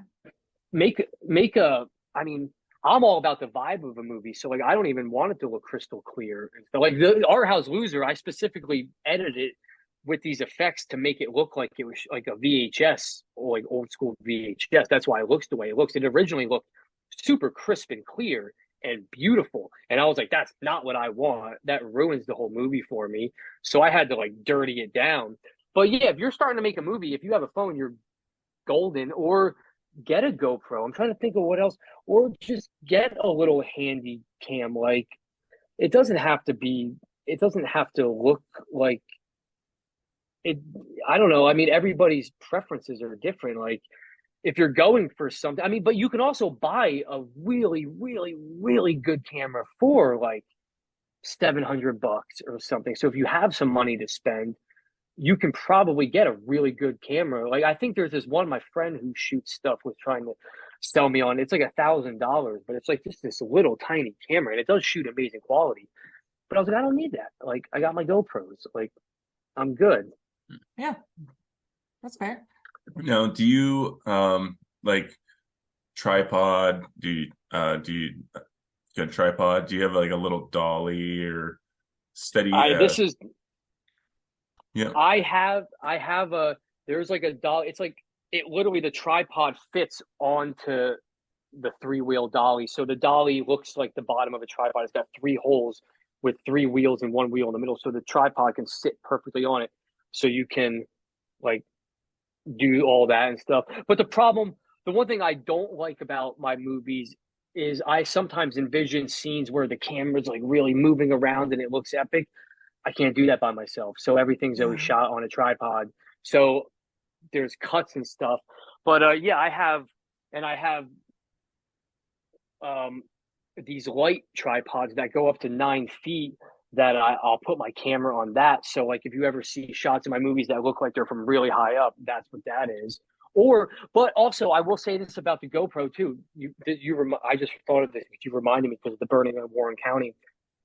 There's a few shots in that movie where the GoPro is perfect because if I take the GoPro out of its case, it's only like this big. So you can put it anywhere you want to get a cool shot. So in the burning of Warren County, I open the closet door, which is my mom's closet in her bedroom. And when the door opens, the camera's on the inside of the door. So it comes around like that. That's my mom has a shoe rack on the door. I literally just put my camera in the heel of her shoe in the shoe rack to get that shot. Like, because it was small enough to fit. And when I pull down the attic door comes down and the camera's coming down at me. I just put the GoPro against a piece of wood as it came down. That's why I like the GoPros because you can put them anywhere that this can fit, like so low, high, wherever, like, and they're waterproof. So if you want to take the chance, you can put them. Because I think I did something where I put one in my toilet because I wanted to get a shot of the toilet lid opening up from inside the toilet, like, which I'm actually going to do that shot again for the next movie. But the GoPro, honestly, actually, the more I'm thinking about it, I would recommend GoPro because you can put it anywhere. And I have my GoPros hooked up to my phone, so I can see what the GoPro sees on my Oh, okay. phone. So, like, when I'm acting on camera, wherever the camera, I'm looking like, okay, yeah, I am in frame. And, like, or if I'm doing a weird shot, like, does that look good? I can watch how it's going to look on my phone and stuff. And because if you're filming only on your phone, you can't do that because if you put your phone somewhere to shoot, unless somebody else is looking at it, you don't even know if you're in the shot. Yeah, that's true. That's a good point. I never even thought about that. And I used to shoot with a DSLR camera, and when I was doing Bro Meets Dude, and I would be on camera, so I'm like, am I in focus or am I not in focus? So I would have to set up like the vacuum cleaner to be where I'm standing, and then focus on the vacuum cleaner. Then I would get on camera and act, do a whole day of acting, start editing the footage, and realize it's still out of focus. So that's why I stopped using the DSLR camera and went to the GoPro. The GoPro has never failed me. I don't get paid money to say that, but I wish I did. They can supply me. But like every movie you've seen, from Etersac to Art House Loser, has all been shot on my GoPro Hero 7. Awesome. Okay. What kind of editing software do you use? I use Adobe Premiere. I used to use Final Cut 7 specifically, until that just became kind of obsolete. And Final Cut X, I did not like. And then I got Adobe, and I was like, oh, Adobe is exactly like Final Cut 7. So that's what I use for everything now. But like my laptop is from 2018, a MacBook Pro, which apparently MacBook Pros only have, from my experience, a good 6-year life because I got my first one in 2006. That crapped the bed in 2012. Then got another one in 2012, and that crapped the bed in 2018. And I'm holding on to this one still. And when I was editing Art House Loser, it did crash on me a few times, and I was like, "Oh my god!" I'm like, "I got to finish this movie before like."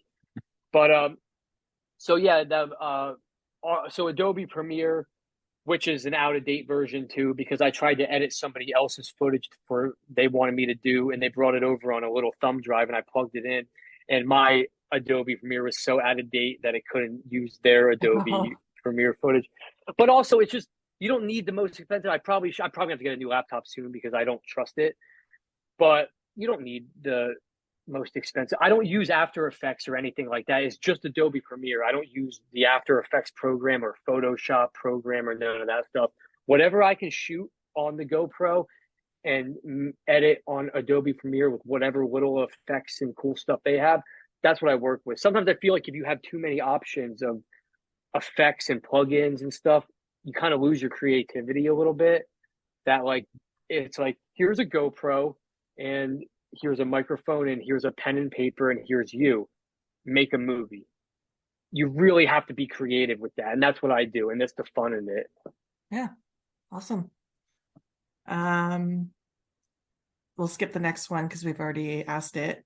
I'll ask the next one because I worded it funny. Okay. Okay. Okay. I gotta figure out where they are now. And I'll take care of the cats. I really like the line, "Where's my fucking lighter?" Is Beth planning on writing any more shorts with you? Yes, I mean, I would. Yeah, that movie is all Beth. Yeah, it's awesome. It's her idea. The only thing I did was put the camera, direct it, and act in it. But there was all her, right? I was like, whatever you want to do, I'm game for. Yeah, she's I tell her all the time to like write stuff. She's always, I think, thinking of ideas and stuff. But yeah, I love that movie. We shot that when I go to see her. She lives in Massachusetts and I'm in New Jersey. So Okay. when I go up to visit her and we hang out for like 4 or 5 days, we stay at a motel that I get, and that's where we shot that movie. And funny enough, we shot that movie last year, and then just this past September, when I went to go see her again, they put us in that exact same room that we shot "I'll Take Care of the Cats" in. And I was nice. like, yeah, I'm like, why don't we? I'm like, I know, I'm like, oh, this is the same room that we shot the movie in. I'm like, oh, that's awesome. That's cool. Yeah, I like that. I like that line too, though. Yeah, I think Beth is an amazing actor. She likes being creepy and playing creepy little like characters and stuff. Yeah. And I hope she writes more because I would love to be a part of them. Yeah, no, I love that you guys do that together. How far is the distance between you guys? I'm really bad with geography. Oh, no, it's fine. It's for me to get up there, it's give or take, it's about 4 hours. Okay. Okay. So It's not that bad. She's like right underneath Boston, but yeah, it's not that bad. It is what it is. Like there's nothing we can do about it. I mean, I try to see her as much as I can. I'll probably see her in like 2 weeks. But yeah, the drive now is nothing. It's just like I leave early enough, 4 hours. I love her so much that 4 hour drive is nothing. Aw. That's awesome. That's a good answer. Yeah. I would drive longer to see her, but it's only 4 hours. We love to see horror couples in the community. So how did you and Beth meet? We met on Instagram. Okay. Okay. We I guess she was doing like reviews on IMDb and stuff, and she would just review movies on there. And one day she decided to make an Instagram account, and literally the day she made an Instagram account, I think she started following me, and then I started following her, and then I DM'd her a little bit later, like, you should review one of my movies, and she did, and and then I think we've literally talked every day since, and then just obviously the relationship grew into what it is now. Oh, I love that. Yeah, who would have thought Instagram? I mean, just the fact that she made an Instagram account and we literally connected like immediately on it. Yeah. It's just wild, like timing. It's weird timing because I mean, before her, like I hadn't been in a relationship since like 2012, so like I was single the whole time, and I wasn't planning on ever really dating anybody. And then I met her, and I was like, oh my god, a girl that loves horror and like the same music and all this, and I was like, it was a match made in heaven. And almost 2 years later, here we are still. That's awesome. I believe in signs in the universe, so I like that. Oh yeah, me too. Me too, 100%. Content creating can be a lot, especially making films, and you've been doing it for a long time. How do you prevent yourself from burning out? Good question. Yeah, you have to know when to just put something on the back burner when it's not working, because like I did that, like I think it was after I made Etersec, my first film. Like I started painting. Like I do a lot of like everything you see in Art House Loser, all the paintings that are scattered, like that's all just stuff I've painted over the years. So like I like to paint, and I would write stuff that wasn't for movies, like I don't even know if you can call them poems. I would just write these weird things that were like song lyrics or something, like do writing. I love music. So like if I'm ever feeling burnt out, like I just like stop writing, stop everything. I just listen to music, and that like really like calms the wave and stuff, because it's like it can be hard, and you can drive yourself crazy trying to create stuff if you're forcing it to. Like the original idea for Burning of Warren County and Art House Loser, the original idea was a few sentences, but I wrote those ideas like 2.5, 3 years ago, and couldn't come up with an idea for it. So I was like, I'll just move on to something else. Keep coming back to it and keep coming back to it until it finally clicks. Like so, Art House Loser was 3 years in the making based off of a one sentence idea. But but yeah, it is hard, especially nowadays. I've learned not to even worry about this, but with like content creators and stuff, like it feels like you constantly gotta like have stuff out, like weekly this, weekly that, like, or you feel Mm-hmm. like you're getting left behind. I felt that way for a long time, and then I was just like, I don't even care. Like, I want to make movies, and that's it. And when you get it, you get it. Like, I'm not trying to keep up with constantly having to be out there with stuff. Like I don't have a podcast. Like I had a podcast with my buddy a long time ago. It wasn't a horror podcast. It was like a party podcast where we just reminisced about old party stories and stuff. But even that was hard. Like it was just like I thought about like what do I want to do? Like I just want to make movies. Like Beth does the reviews and stuff. She likes doing that. Like I don't even really care about doing that. I'll give my review on something if somebody asks me, but I just worry about making movies and not forcing it. And it's like, Mm-hmm. if I can't write something, I just walk away from it and do something else. Like, well, you said like about like signs and stuff. Like, I'm a very big believer on that too, with the universe and signs and all that stuff. And sometimes you just have to like notice them, like, all right, don't force it, let it come to you, and let it just be and do something else and then come back to it. But again, like if content creators though, like I guess they're different where if they I see some of them though where I'm like, man, some of you are really putting out too much because you're reaching for stuff to talk about, because I'm pretty sure you've talked about this like 6 times. Like the Scream stuff is a perfect example. I've seen so many people with videos about the Scream Melissa Barrera stuff, and I'm like, where are some of you people even getting this information from? Like, how would anybody even know some of this stuff? Like, I feel like you're kind of just making it up a little bit just so you could get clicks on your video for YouTube. Like, Yeah. because Yeah, I agree. I've watched a couple of them, and I'm like, who are you? Like, why would you know that? Like, that's like, I don't know. It's just so. I mean, I think some people are very want the clicks and the likes, so they'll do anything to get that. But other people, you just have to know when to just chill out for a second too. Like you don't want to burn yourself out. When you start burning yourself out, you're just gonna put out crap anyways. Yeah. Yeah. And it doesn't become fun anymore, and it's supposed to be fun. Yeah, well, Yes. that's exactly it too. Like it should be fun. The whole reason why everybody started doing whatever they're doing is probably because it was just fun to do. Mm-hmm. But then it becomes this snowball where it becomes bigger, and now you have to kind of do it. And it's like that's like me with my movies. Like I don't want to force anything, and I don't ever want to feel like I have to do it. Like if I feel like I'm doing something because I have to, I'm checking out. Like I just can't work under that. Like I do all my movies because I thoroughly enjoy doing it. And if it ever became a thing where I'm doing it for the wrong reasons, or and like I said, I don't make money off anything I do. I spend all my money on this stuff. So I gotta love what I'm doing if I'm spending all my money on doing it with no money coming back into me. Like Yeah. I think so you're so oh, sorry. no no keep going. I was just gonna say, I think your passion and your creativity and like showing that you're having fun doing it shows through the screen in your movies. So that's good. I hope so, because I said that out loud to myself when I was making Art House Loser. I was like, I hope people realize how much effing passion I have for this, because I'm getting very aggravated right now because something wasn't working out. And I just remember I shot, here's another fun fact, making movies with me, it's either in the dead of winter or it's the dead of summer. There's never an in between. Like the burning of Warren County, when I was shooting in my parents' attic, it was literally 32 degrees outside. Actually, when I was outside in the pool of blood, it was 32 degrees or under. and I had to wear a soaking wet blood thing, take it off, put on something else, put on the wet. I was freezing.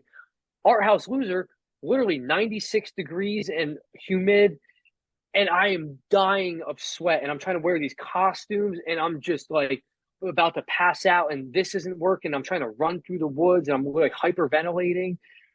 And I think I remember said to myself, I was like, I hope people realize how much passion I really have for this because like I'm dying right now doing this. Yeah, I would just be miserable. But you don't look miserable doing it, so. No, I mean, that's why I try to write the character being miserable so I don't have to act as hard because I am miserable making it because it's really hot. But again, that goes to show it's like you either have the passion or you don't. Like especially making movies. Like making movies are hard. Like so it's like if you're not 100% in, you're gonna half-ass it, or you're probably gonna give up before you even really get going. Like, because there's stuff I shoot, even in my head, I'm like, okay, that'll take an hour. 4 hours later, I'm still doing the same stupid thing. I'm like, how is this taking that long? But that's just what it is. You don't realize how long certain things take to do. Like, and I don't think most people do realize that when they watch a short film that's 8 minutes long, that it took 7 days of 4 or 5 hour days to make that 8 minute short or whatever. And Our House Loser was 41 minutes. That was a long time of making that. And just I loved making it, but it was just so hot. I was so miserable. That was the only time too in a movie I made where I really made I mean, I always try to, but continuity, I was like, every scene, I'm like, I know the character has blood on his head and it ran down his face. So I'm going to make sure every scene I made sure I did that. Didn't matter. I was sweating so bad, the blood went away in 2 seconds. So it wasn't even there half the time. And I was like, the one time I remember to do that for every scene, you don't even notice it because the sweat took it away anyways. Yeah. How long did that one take to film? That was over the course of a month of every weekend from the last weekend of July until the last weekend of August. And some the first scene that's outside, that was I think altogether that was like 8 hours straight of me just shooting nonstop. And I literally gave up because I had shot what I needed to shoot, but I was like, I can't even shoot the rest because I'm so delirious and tired that I came home, showered, regrouped, and then I went back out and shot the rest, I think, later on that day because I felt better. And I was like, all right, I can go back. Because when you're shooting consecutively and you're like, oh, I got to do this, I got to do that, I got to do that, you do start to get tired and you're like, I realize I'm like, I'm kind of half-assing this. I don't want to half-ass this. Like, I need to give it my all. Because I'm like, maybe I can skip that shot. And I'm like, no. Once you start thinking like that, just stop and regroup and come back later. Because, like, there was a reason why you wrote that shot in there. Don't skip it. Yeah. All of your music in the movies is really good. How do you go about getting music legally without any copyright issues? Their websites. What's one and epidemicsound.com, where people make music specifically for you to lease for movies and stuff like that. So they create whatever they create. But the music part's a whole nother beast where like once the movie's done and I'm editing it, I'm like, all right, I need something for this part. Now you're going through 18 pages of music where there's probably 30 songs on a page. And you're just like listening to this one. Oh, that one sounds cool. Let me note that. Then by the end, you're like, oh my God, now I have to go through 100 songs that I liked that I have to pick for. And then you just have to just know when to be like, no, that's the song. Like that works. Like that's it. Like it doesn't get like the Burning of Warren County, that intro song. I can't really remember it off the top of my head. But as soon as I heard that one, I was like, that's the intro song. I'm not even listening to anything else. Like that is it. So luckily they have these sites now where you can lease the song so YouTube won't mess with you about that at all, except for the Art House Loser, because I literally use like Census Fail, Hidden in Plain View, and like bands that are popular that are owned by like music companies like Universal or whoever that will copyright them. But the next movie won't have real bands. I'm going to go back to just leasing music for that. But yeah, it's just a lot of listening. You have to just know your movie and know your vision and watch the scene. Like I would have the movie playing on my laptop, and then my phone, I would have all the music that I would want to use, and I'm just playing each one and watching the scene play out and like putting my phone next to it. Like, okay, that sounds cool. Like maybe that. And then you just have to bite the bullet. Like that's the one because you could literally spend the rest of your life listening to music, trying to find the right sound for. But it's weird. It's like again, the universe. Like sometimes it's like that's the one. Like something tells me that that's the one. No ifs, ands, or buts. And I've never regretted using a song. And I never went back and watched one of my old movies and go, probably could have found a better song choice for that. I watch them now and I'm like, damn, like that's still epic, awesome. Like you just have to know. But again, it's coming back to your vision. Even when you're envisioning your movie before you make it, you probably have an idea of the music you kind of want to use for it too, a little bit. Like I do at least. Like I usually before I shoot a movie, whether it's Art House Loser or The Burning of Warren County, I can see that movie in my head shot for shot, and what you see as the finished product is pretty much what I had in my head before I even shot the movie. So like I go and I already know where the camera, and this goes back to the other question about locations, where like I know the location. So when I'm writing and I have the location in my head, I already know where the camera can be because I know the location and whatnot. So by the time I start shooting, it's pretty much just doing it. I'm not standing there like, well, where should the camera go? Like maybe here, maybe it's like, no, it's going there. I'm going to walk in here and I'm going to stop here, say my line, like, and then I'm going to move the camera over here, do that again to get the other shot. Like I am always very prepared, overly prepared to the point where like I know exactly what I'm doing when I'm shooting because up until shooting, it's the only thing that's going on in my brain. Like when I'm like the script I just wrote now for my next movie, it's a rough script. It's a rough draft. It's kind of pretty much going to be what it is, though, I think. So I'm already envisioning where I'm shooting it, how I'm going to shoot it, and this and that. So by the time I shoot that movie in 3 months, I'm going to be completely prepared, except for those little hiccups that happen when you're like, oh, that did not turn out at all like it did in my head. And then you figure out a way to go around that. And then sometimes that works out better than the thing you had in your head for 3 months, though. Yeah. Our next question is actually, do you have any projects you're working on that you want to talk about? Yeah, I can kind of. I don't have a name for it yet. Usually all my movies, most of them, I have a name when it's an initial idea. Like Art House Loser, I had the idea of the movie, like the original idea of that movie was me going into the woods and digging a hole to throw my paintings in them and to burn them. That was the only idea for Art House Loser. That's all I had. And that was based off a real thing in my life because when I started painting my first painting, I sent it to my friend and he was like, oh, that's cool. You should sell it. And I was like, why does money have to be involved? Why can't I just do this because I enjoy it? Like, why do you have to automatically bring up selling it? Like, if I'm painting to sell, I don't want to do it then. I just want to paint because I want to, which is probably being over dramatic, but that's how I thought. And I said, I would rather take my paintings in the woods and burn them than sell them. That was 3 years ago. I'll gladly sell them now if anybody wants to buy my paintings. Like, but that was the idea. And then I thought of the name Art House Loser for some reason when I only had that. But I am working on a new movie that is, I probably say this for all of them, but it's the weirdest one that I'm ever going to make so far. It's going to have a little bit of mixture. I don't want to say found footage, but it's going to have a character who films himself with this camera right here, this old ass Sony Handycam. But while he's filming himself, it's going to look like a real movie too, like where I'll have the other camera filming him talking into the camera. So it's not just like found footage style, but there's a certain look I'm going for with that because it's supposed to be like a video diary. So he's always recording stuff. And yeah, it's a weird movie. I mean, I can say it's got aliens in it. A lot of weird universe kind of stuff. Like I'm really into like aliens and who humans are, where they come from, why are we here, like what's the point of anything. So this movie kind of tackles that in a slasher way because it's also a slasher movie. It's a big mixture. This is where I'm working out the kinks in the script because I watch a lot of UFO stuff, like people that talk about like different theories. So I have all these theories mixed into one that I'm trying to get information out.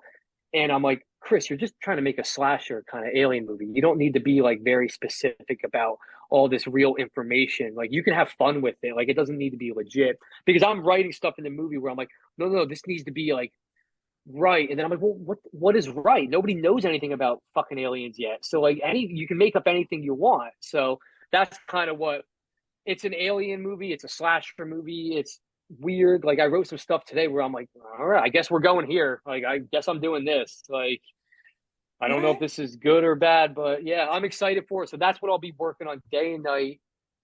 And then I wrote a lot of it that takes place outside. So I cannot wait to film outside in January or February when it's 30 degrees, 20 degrees out.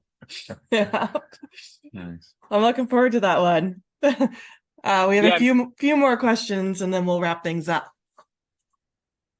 Ask away. I guess we kind of know that you haven't entered in a film festival, but do you plan on it? I was actually thinking about all that kind of stuff with the movie I'm working on now. Like, okay. I was like, maybe this will be the one because I think this will be the longest movie I make too. Like, the script is longer than Art House Loser. Art House Loser was only 11 pages and it went 41 minutes, and this one's like 16. So I'm like, probably going to go longer, which somehow doesn't make sense to me considering they say a movie script is every page is a minute. So you write like a 90-page script and that's what we get. And I'm like, how the hell did I make an 11-page script into 41 minutes? Like, but I do write a lot of detail in my scripts just for me because I'm the only one reading them. So like I have camera angles and stuff like, but yeah, I think my first short film, I entered into a bunch of film festivals and I got denied by all of them. So at that point, I was like, F all film festivals. Like, I don't need you. But yeah, I mean, I would because I haven't bothered since then. So like with this next one, depending on how long it is and everything I use in it and whatever, like I would probably like to enter this one in some film festivals just to see like what happens. Like, why not? Like, because I don't really care about that stuff because with the internet now, like anybody can see your movie really, but obviously film festivals, there's certain eyeballs on that stuff that are people in the industry that might see your movie that could really help you out to elevate your movie. Like, so, I mean, I think for the next one, yeah, I will. Film festivals. Yeah, that first movie I thought was great and I entered it in like 13 film festivals denied me. So I got very bitter after that. Yeah. But rightfully so. I watch my stuff back sometimes. I'm like, yeah, I get it. Like, I get why you probably didn't want that in there. It was a little weird and maybe didn't make sense or something. Yeah. It's got to be discouraging, but I mean, you just got to keep trying, right? It is, but that can't be your end all be all. That's not why you're making the movie in the first place. Like, you're doing it because you love it, and obviously you would like for it to get in there. But if it doesn't, it's like, all right, like whatever. I kind of got the attitude where I was like, all right, F you guys. Like, you'll see. You're gonna wish you had me in your film festival because when I blow up, you're like, oh, that guy entered and we denied him 3 years ago or whatever. That's where my mind goes, at least. Like, but yeah, it is what it is. You can't get discouraged. But yeah, this next one I'll definitely enter probably or something. But it is expensive too because you got to pay to enter in film festivals. So what's usually the fee for that? Not a lot. It's like, I mean, a couple are like $40, $30. Oh, okay. But I entered in like 13 of them. So do the math on that. That was like $300 or whatever the hell it was, or $400 that I wasted on, and I didn't even get into any of them. Yeah. So you're literally so you're paying money to enter where you might not even get selected into them. Yeah. We missed a question up here I'm going to throw out. How do you feel about YouTubers like Raka, I hope I'm saying that right, with Talk to Me, getting big movie deals? And is that something that inspires you? Yeah, it does. Because, I mean, YouTube is great because anybody can see whatever you made at any given time, whether it's a year old or... That's why you can't get discouraged, because you could put something on YouTube and nobody watches it right now. But 6 months from now, somebody could share it and it could blow up. Mm-hmm. Like... So having them, I didn't know that they were YouTuber type people when that movie came out. I just saw that movie like 3 weeks ago because Beth bought it for me on Blu-ray. I liked it. I thought it was good. I think it's great because, I mean, everybody's just trying to create stuff. like for the most part. And I think their heart was in it for the right reasons. Like they Mhm. obviously made a kick-ass movie. So I mean, it doesn't seem like they were in it just for the money or whatever. Because I mean, some YouTube people just seem like they just want money or whatever. But more power to them. It I think it's great, but I see it too. I'm just like, God damn it! Like, all right, well, like they're blowing up now. What about me? I've been doing this. Just gotta keep trying, Yep. keep No, putting it out there. but that's what it is. Again, back to the universe stuff. Like you just have to you have to let go and just here's this movie I made. I'll put it out there. You have to let it go. Like you said, like I said, no, you don't.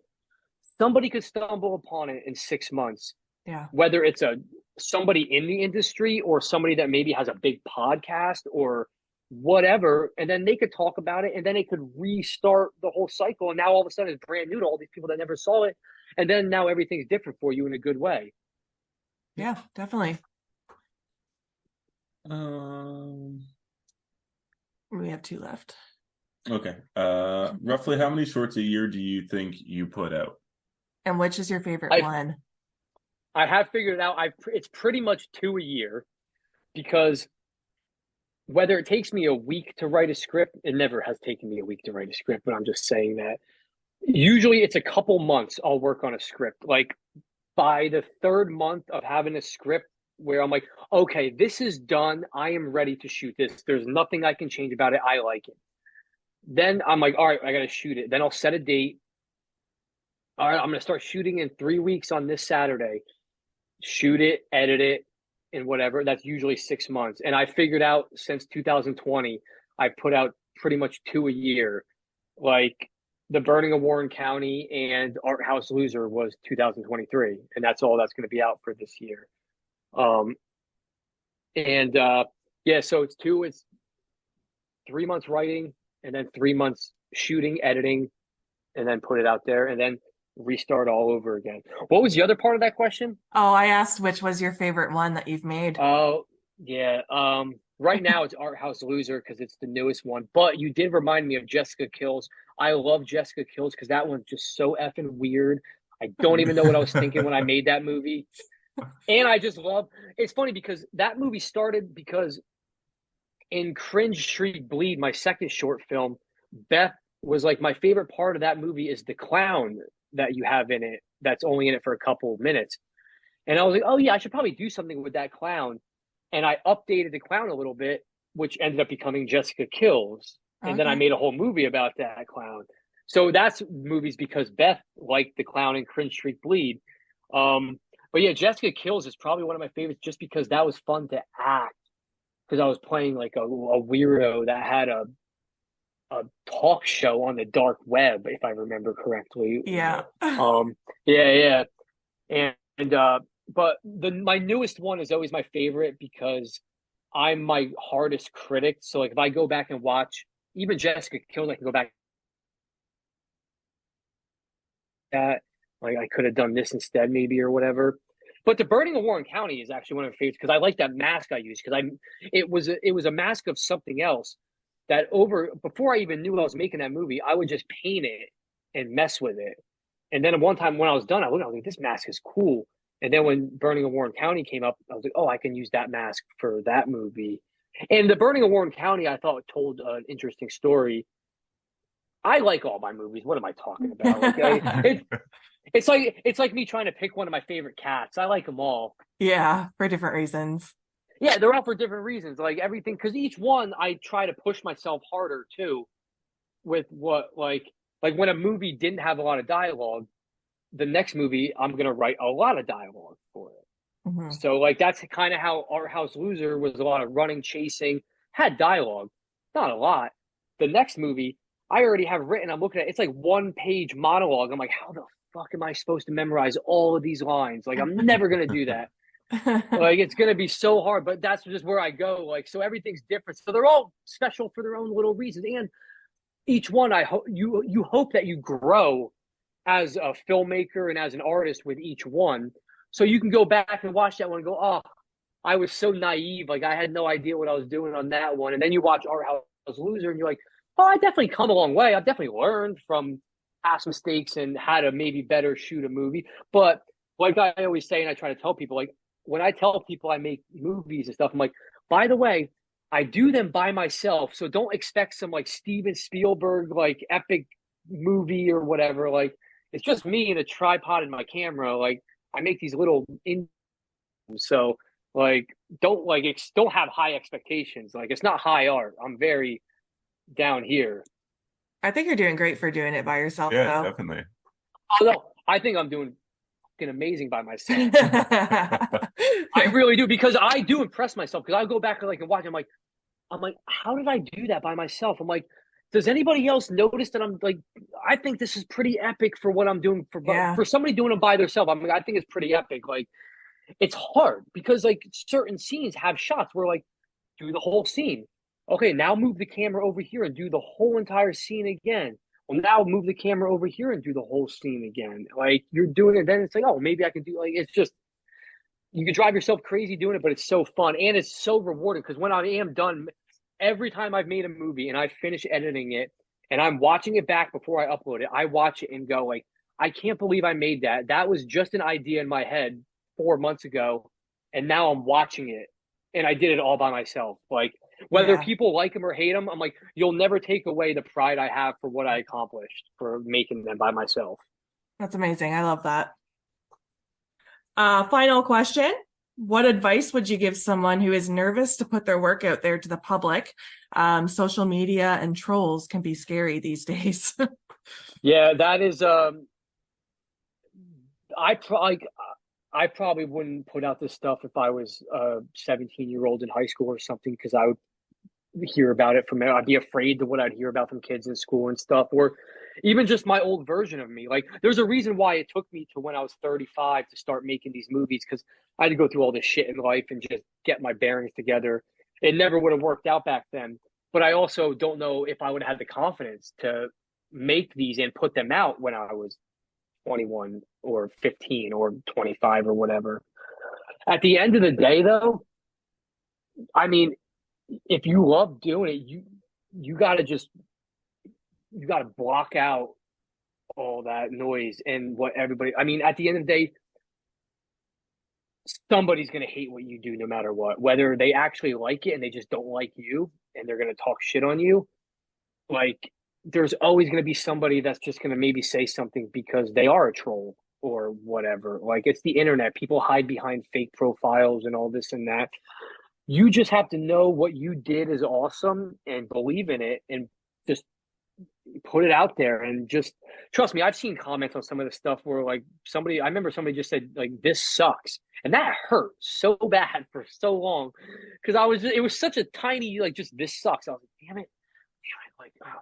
But you just, I mean, it's almost like anything in life. Like you can't live your life based on other people's opinions because you're going to grow old and wake up one day and realize you lived your life based on what you think other people thought and never really did what you wanted to do because you were worried about what the two people on the internet or what your neighbors thought or something. Like who gives a shit what other people think?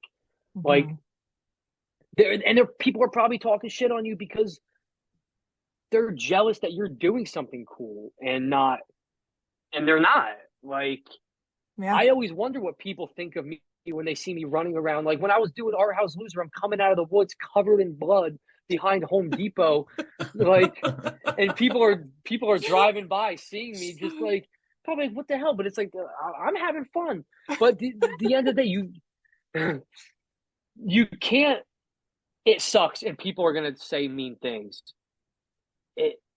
I mean, it sucks to even say this, but I think you kind of just have to you do your best to ignore it because it's always going to be there. I mean, everybody in the world can like one thing, and there's going to be somebody that hates that thing. Yeah, that's so true. Like it's like obviously there's a line where there's trolls and people. If people are just being outright mean, that's just more of a. Don't even take that personally because whatever is going on with their life is way worse, and they're just projecting it onto you. If they're being outright mean and all that, like there's a line.